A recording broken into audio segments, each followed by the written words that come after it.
तेलात नाही तर जिभेवर विरघळणारी, असंख्य पदर सुटलेली, लहानांपासून ज्येष्ठांना खाता येईल अशी खुसखुशीत गोड शंकरपाळी अगदी कमी तुपाचा वापर करून बनवतोय.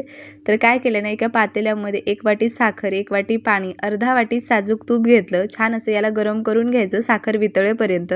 त्यानंतर एक मोठ्या परातीमध्ये 4 वाट्या मैदा मोजून घेतलेला आहे. मोजून घेतला की प्रमाण चुकत नाही आणि पदार्थ उत्तम व्हायला मदत होते. त्यानंतर हा मैदा चाळून घ्यायचा म्हणजे जरासा हलका होतो. आणि महत्त्वाची टिप्स म्हणजे इथं तुम्ही मैदा हा ताजा वापरायचा, पॅकेटचा. सुट्टा जो मैदा असतो ना तो वापरायचा नाही. ताजा मैदा जर वापरला ना तर पदार्थ उत्तम होतो, बिघडण्याची शक्यता कमी होते. त्यानंतर घट्टसर गोळा मळायचा म्हणजे याला आतमध्ये पदर सुटतात. थोडासा गोळा घेतला, त्यानंतर थोडासा लाटून घेतला आणि अशा पद्धतीने याला फोल्ड करायचं छान असं. त्यानंतर पुन्हा लाटून घ्यायचं.